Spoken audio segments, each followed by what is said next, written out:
Assalamualaikum warahmatullahi wabarakatuh.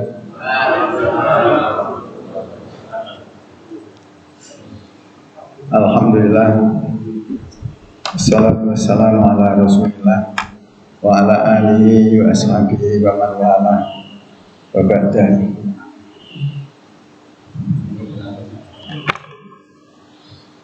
Mohon maaf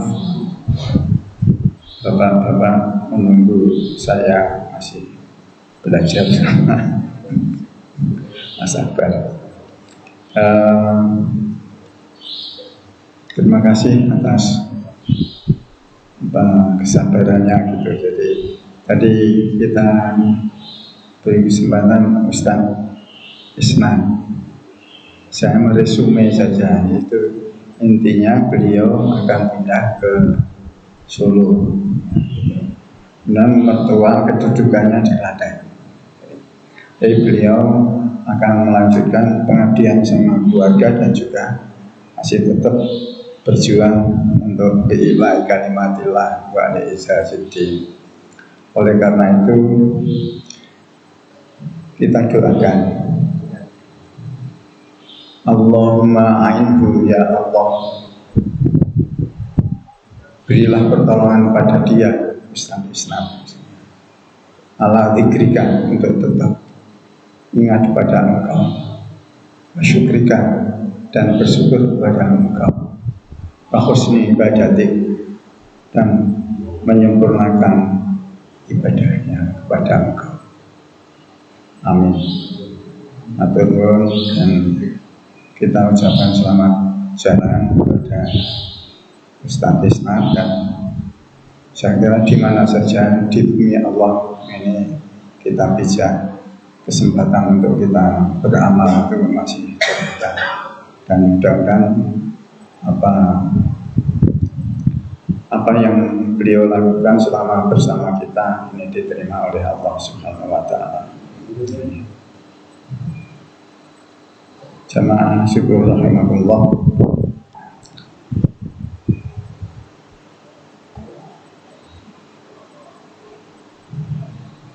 Fitnah itu memang populer ya, jadi dan aktual, dalam arti kata selalu diminati banyak orang.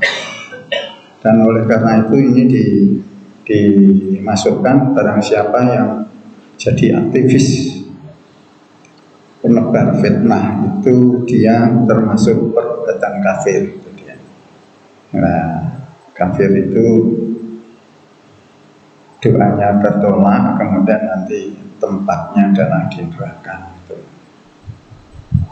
Memang doa tertolak juga tidak diketahui, di neraka juga tidak diketahui. Jadi maka masih ada orang yang menebar fitnah, sifatnya harian dan terus-menerus, bahkan menjadi hobi. Lah kalau begitu itu malah nanti melempar itu lebih-lebih ya. Kelakar teman saya lempar, malah lepas dari neraka masuk surga gitu. Nah itu kan kalau malaikatnya tidak cermat ya, ini malaikatnya cermat semua. Oke, jamaah syukur rahimahullah, maka dari itu ada ancaman pelaku fitnah.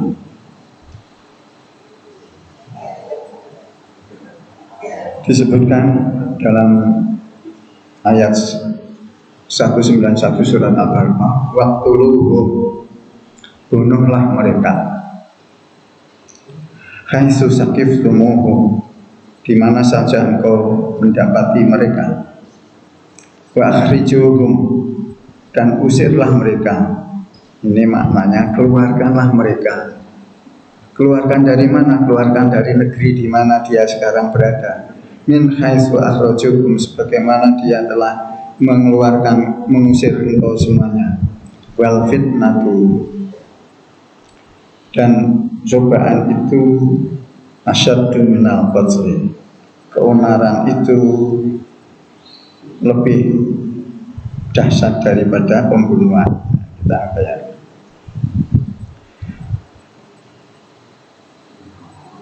Wala tuqatiluhum indal masjidil haram. Jadi di sini saya ingin berbagi lebih sedikit. Kalau kota layak dulu itu qafnya pendek, itu artinya pembunuh. Tapi kalau qafnya panjang, itu berperang atau berjuang. Ya. Jadi ayat ini campuran di antara keduanya. Maka dari sangat keliru kalau begitu ketemu orang penebar fitnah, orang di mana saja, dasarnya ayat ini terus dibunuh. Nah, ya, jadi di sini bunuhlah mereka di mana saja engkau mendapati mereka, dan usirlah mereka sebagaimana mereka telah mengusir engkau sekalian. Dan sungguhnya fitnah itu lebih kejam daripada pembunuhan. Dan janganlah engkau sekalian memerangi mereka. Kotilu, kotilu sama kota layak tulu beda, artinya beda ya. Meskipun akarnya hanya 3 huruf qaf ta lam, tapi itu bisa bermacam-macam. Oke, wala tuqatilu, dan janganlah engkau memerangi mereka indal Masjidil Haram, ketika mereka berada di Masjidil Haram. Jadi dilarang perang di Masjidil Haram. Hatta yuqatilukum fi, sehingga mereka itu memerangi kamu di dalam Masjidil Haram. Nah, jadi larangan ini sifatnya temporer, bersyarat. Jadi kalau mereka, Allah memberikan firman-Nya kepada orang mukmin bahwasanya janganlah engkau memerangi mereka di Masjidil Haram. Tapi itu kan larangan ya, larangan. Wala tuqatiluhum indal Masjidil Haram, dan janganlah engkau memerangi mereka di Masjidil Haram. Hatta, sehingga, ini mulai setelahnya hatta ini terus syarat, yuqatiluhum fihi, sehingga mereka itu memerangi kamu di Masjidil Haram. Engkau dilarang memerangi mereka di Masjidil Haram hingga mereka memerangi engkau di Masjidil Haram. Atau kalau diterjemahkan lebih bebasnya, engkau dilarang memerangi mereka di Masjidil Haram kecuali mereka memerangi kamu di Masjidil Haram. Nah, jadi hatta itu kalau diterjemahkan kecuali itu malah lebih jelas makna kalamnya ini. Fa'in qataluhum, apabila mereka memerangi engkau di Masjidil Haram, faqtuluhum, maka perangilah mereka. Jadi di sini ayat yang melarang perang itu tidak diperlakukan oleh Allah ketika mereka memerangi. Dari sini juga bisa dipahami bahwasanya perang di dalam Islam itu adalah perang yang sifatnya defensif, tidak ofensif. Padahal disebarkan di seantero dunia ini Islam itu buruk.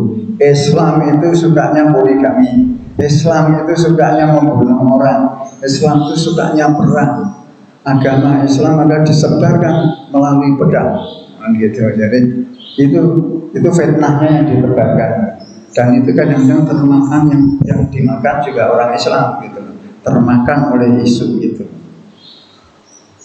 Fa'in qataluhum faqtuluhum, apabila mereka memerangi kamu di Masjidil Haram, faqtuluhum, maka izin perang dikeluarkan oleh Allah, perangilah mereka. Kadzalika jazaa'ul kafirin, itulah balasan bagi orang-orang yang kafir. Jadi akhirnya ada tindakan tegas,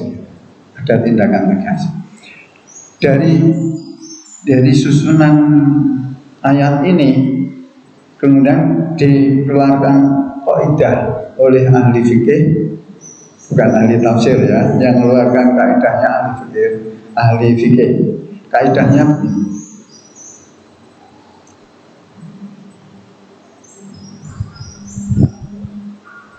al-amru ba'dal nahyi lil ibahah.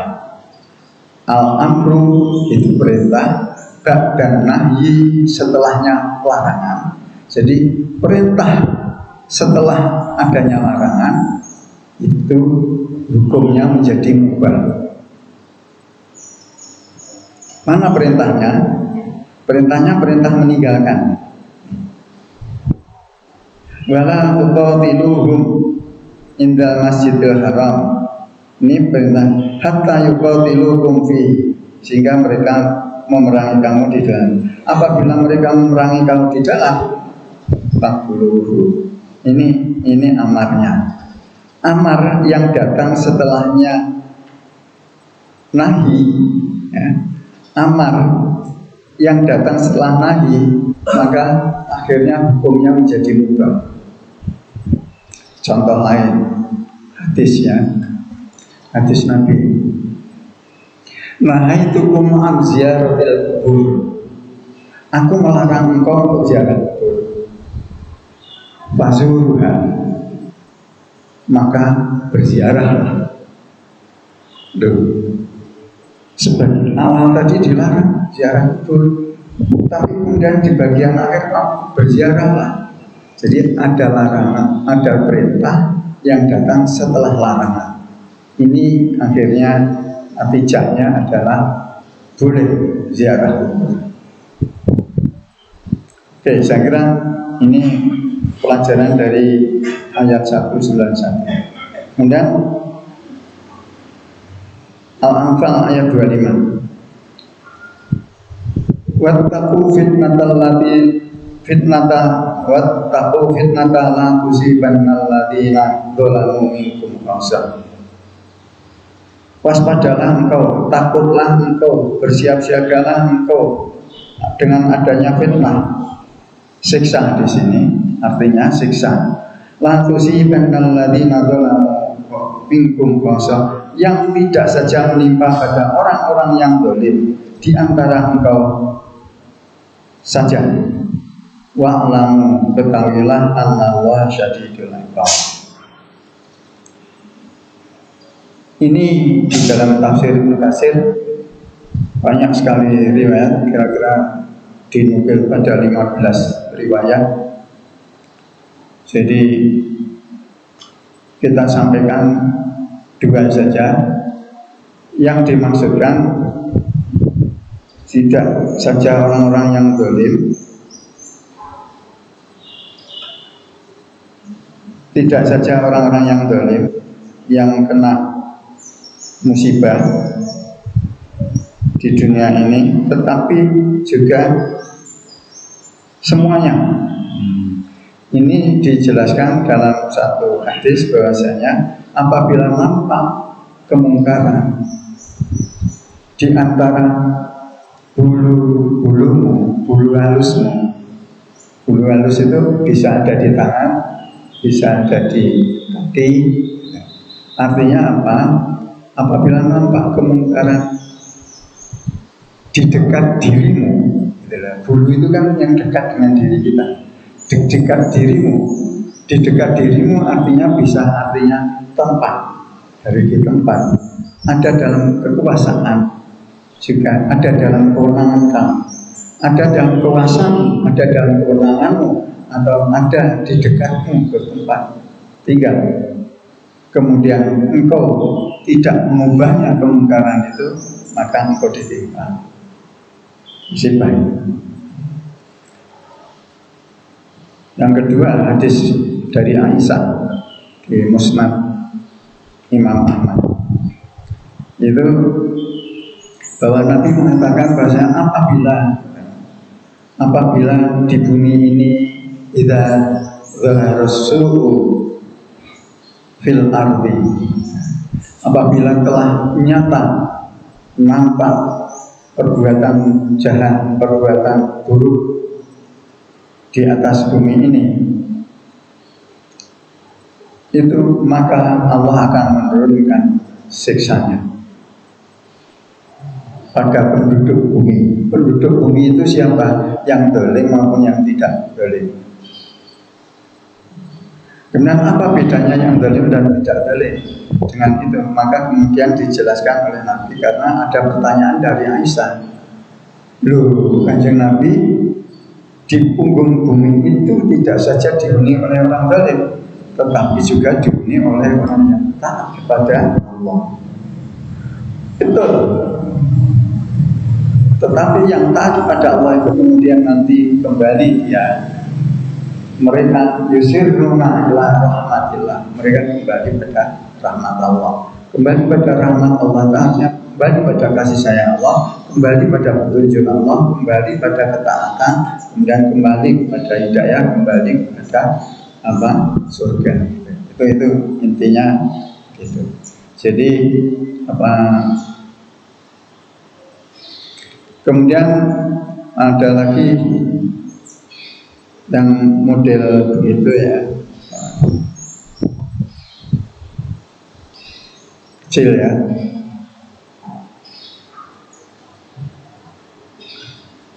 Ini surat At-Taubah ayat 36. Nanti di lembari di rumah ya. Ustaz, kalau lembari di rumah ya sudah ditutup aja sekarang ya. Lembari rumah masih tetap ngomong aja, sudah lewat 5:30 apa ya. Sedikit aja saya ingin menunjukkan untuk supaya nanti dicek di rumah. Sesungguhnya bilangan bulan itu di sisi Allah adalah 12 bulan. Fi kitabillah itu adalah sudah menjadi ketetapan Allah. Bukan nanti ya, Quran bukan tentunya. Fi kitabillah. Ya ini di surat At-Taubah ayat 36 ini. Yauma khalaqas samawati.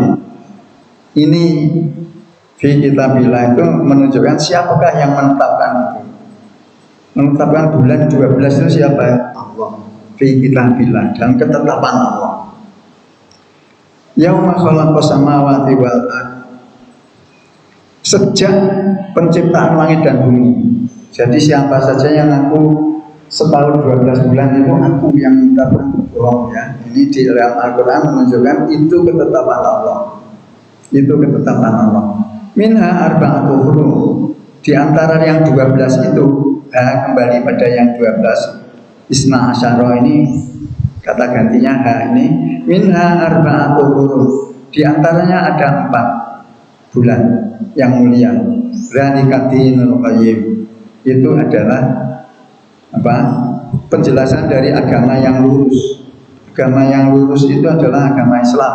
Lurus kenapa? Karena hanya ada garis lurus yang bisa ditarik dari 2 titik.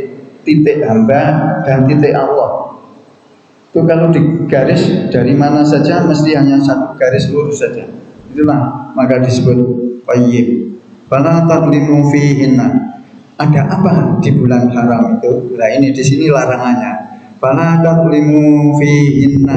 Janganlah engkau berbuat aniaya di bulan-bulan itu. Sebetulnya juga yang tidak boleh berbuat aniaya itu di semua bulan ya. Lebih-lebih di bulan haram ini. Maka dari itu nih kemudian terkena bulan-bulan gencatan senjata. Yang sebelum masuk bulan haram berperang, maka begitu masuk bulan haram gencatan senjata. Nanti setelahnya apa? Lewat bulan haram mulai lagi. Itu kan sama dengan orang yang jodaknya berseteru dengan temannya, tidak menegur tetangganya. Itu kan batasnya 3 hari. Selanjutnya 3 hari, hari keempat dia negur. Nah, kan? Terus nanti hari kelima dia jodak lagi kan gitu. Itu namanya ngakali Gusti Allah gitu ya. Ngakali Gusti Allah. Ini bukan petunjuk untuk ngakali ya. Jadi ini saya cerita bukan tetangga saya karena tetangga saya di sini semua dan tidak gitu ya. Oke.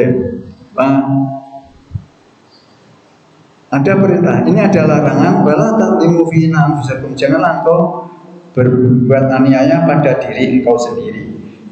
Ini diantara penafsiran yang jelas singkat itu adalah apa yang berbuat aniaya. Berbuat aniaya itu apabila kita ahalla haraman wa harrama halalan.